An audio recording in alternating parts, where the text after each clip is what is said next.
Terima kasih Anda masih bersama kami. Bagi Anda yang baru saja bergabung, kami hadirkan kembali 3 berita utama hari ini. Seorang perempuan di kota Palembang menjadi korban penganiayaan dan pengancaman oleh mantan adik ipar suaminya.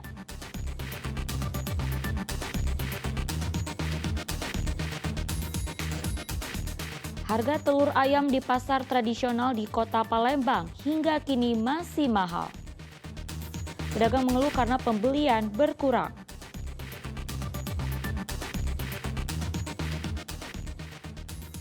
"200 penggali kubur dan bilal jenazah sekota Palembang mendapat santunan berupa uang dan paket sembako dari Basnas Kota Palembang.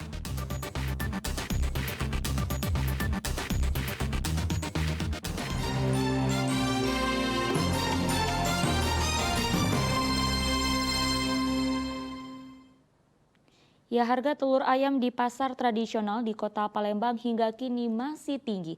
Harga telur ayam dijual pedagang dengan harga Rp26.000 per kilogram. Pedagang pun mengeluh karena pembeli berkurang. Harga telur ayam di pasar tradisional 10 kota Palembang kini mengalami kenaikan menjadi Rp26.000 per kilogram. Padahal sebelumnya 1 kilogram telur ayam dijual dengan harga Rp24 hingga Rp25.000. Masih mahalnya harga telur ayam ini dikeluhkan oleh para pedagang. Sebab naiknya harga telur berimbas terhadap omset pendapatan yang turun karena daya beli masyarakat berkurang. Kenaikan harga telur ini diduga dampak dari mahalnya harga pakan ternak. Kemarinnya berapa kok? 25 ya? Berarti kalau ini udah berapa hari nih naik? Berapa hari ini? Apa nih masalahnya naik ini? Naik karena makanan, dan ini sama ayamnya mahal. Kesulitan enggak barang telur ini? Barang telur. Para pembeli berharap kenaikan harga telur ayam ini tidak berlangsung lama karena saat ini semua kebutuhan pokok mulai merangkak naik. 26 Bu, kalau naik gini Bu gimana? Kalau bisa sih turun ke ya masyarakat yang kecil ini turun terus Bu ya. susah naik semua barang. Agak susah ya. Jadi kalau kayak gini kita beli telurnya dibatasi apa gimana Bu? Tidak dibatasi, kalau mau beli telur walaupun mahal tetap dibeli. Tetap dibeli. Meski harga telur mengalami kenaikan, namun pasokan dari distributor masih tetap stabil. Baik pedagang dan pembeli berharap harga telur dapat kembali turun ke harga normal, yaitu Rp18.000 per kilogram. Dedi Ruansyah melaporkan dari kota Palembang. Puluhan prajurit TNI AU dan TNI AD serta US PAKOM mengikuti latihan bersama Super Garuda Shield 2022 di Bandara Sultan Mahmud Badarudin II Palembang. Operasi kali ini dikhususkan untuk operasi perebutan dan pengoperasian pangkalan udara. Latihan bersama kali ini bernama Austere Airfield Operation, yakni operasi militer dalam rangka mengoperasionalkan landasan udara yang sudah lama tidak digunakan untuk pelaksanaan operasi udara militer. Di lingkungan TNI dikenal dengan operasi perebutan dan pengoperasian pangkalan udara.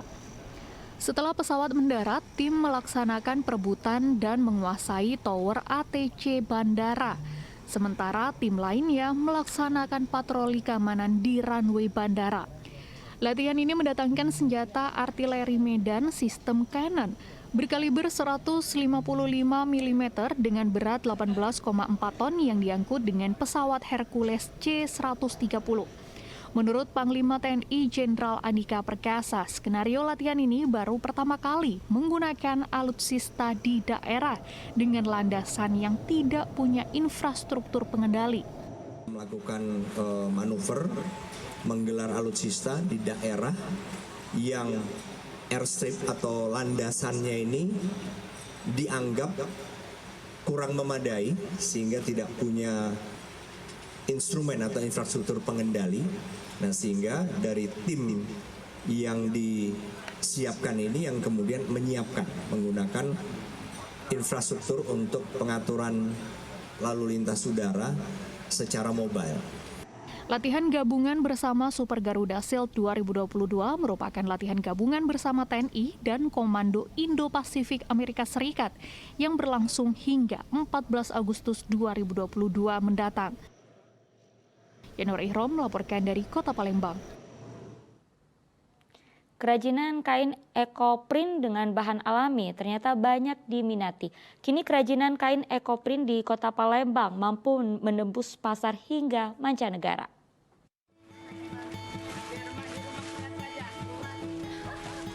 Cantik, indah, dan menarik. Itulah kesan pertama yang muncul saat melihat kain bermotif unik ini.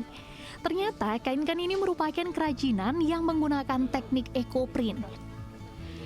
Karya seorang perempuan asal Palembang bernama Anggi Fitrilia. Teknik ekoprint adalah teknik cetak dengan menggunakan pewarna kain alami. Sederhana tetapi dapat menghasilkan motif yang unik dan menarik. Untuk membuat kain ekoprint ini dibutuhkan beberapa bahan dasar alam seperti daun jati dan getah gambir. Berikutnya, daun yang telah dibersihkan dengan menggunakan air tawas lalu disusun rapi di atas kain putih polos. Pada bagian atas daun ditutup kembali menggunakan kain putih dan dipukul pelan-pelan hingga merata. Kain yang telah terbentuk urat daun direndam dengan pewarna alami gambir atau secang selama 2 jam. Kemudian tahap akhir, kain yang telah direndam pewarna dijemur hingga kering. Jadi kita ingin memperkenalkan bahwa produk alam itu sangat ramah lingkungan. Jadi kita juga bisa mengkreasikan daun-daun yang ada di sekitar kita. Contohnya seperti ini, Mas. Ini adalah daun jati. Ini daun jati kita kunci pakai tawas. Jadi ini ada penguncinya sebelum dia di sistem ponding. Jadi untuk ekoprint ini sebenarnya hampir sama seperti jumputan pewarna alam. Hanya pembedanya itu teknik pembuatannya. Kalau jumputan itu kita memakai teknik mengikat jumputan untuk membuat motif. Sedangkan ekoprint ini kita membuat motifnya itu dengan tenin atau getah yang ada pada daun tersebut. Kalau bagi saya pribadi, ekoprint ini sangat luar biasa. Kenapa? Karena sebagai perempuan, saya menyukai keindahan, kemudian keunikan, beda sama yang lain. Dan satu hal, selama ini kan kita mengetahui pewarnaan itu dari industri yang kadang-kadang bisa buat alergi. Kerajinan kain dengan teknik ekoprint ini telah ditekuni Anggi sejak 4 tahun terakhir. Selain dipasarkan di beberapa daerah di tanah air, kain ekoprint ini telah dipesan pelanggannya hingga di mancanegara, seperti Singapura, Malaysia, Brunei Darussalam, dan Amerika Serikat. Adapun kain ekoprint ini dijual dengan harga Rp150.000 per helainya, dan dalam sebulan omset penjual kain ini hingga puluhan juta dengan berbagai motif. Dedi Ruansyah melaporkan dari Kota Palembang. Ya, 200 penggali kubur dan bilal jenazah se-Kota Palembang mendapat santunan berupa uang dan paket sembako dari Basnas Kota Palembang.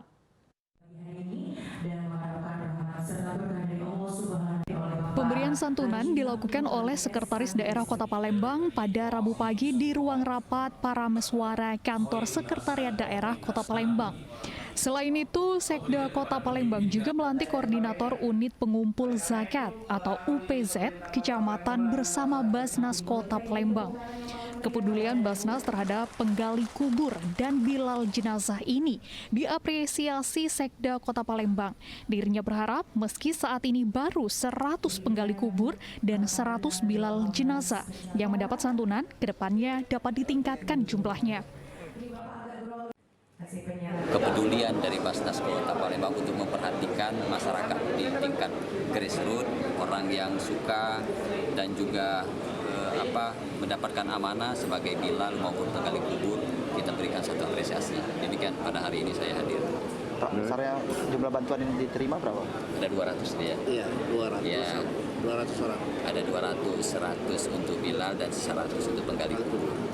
kalau petugas mobile? Insya Allah kedepannya bisa digiatkan lagi oleh Basnas Kota Palembang. Tercatat dari 2.000-an masjid dan musola di Kota Palembang, baru 300 yang terdaftar sebagai unit pengumpul zakat. Basnas Kota Palembang akhir tahun 2022 mentargetkan 1.000 masjid dan musola terdaftar sebagai unit pengumpul zakat.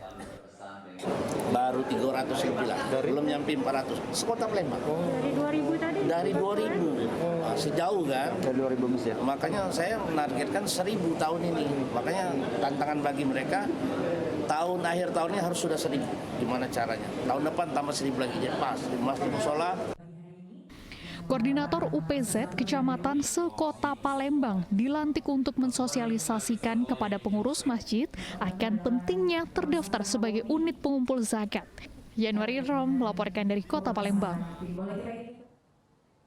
Ya, informasi tadi mengakhiri jumpa kita hari ini. Kami mengucapkan terima kasih atas kebersamaan Anda. Saya Auriga Agustina pamit undur diri, selamat beraktivitas dan sampai jumpa.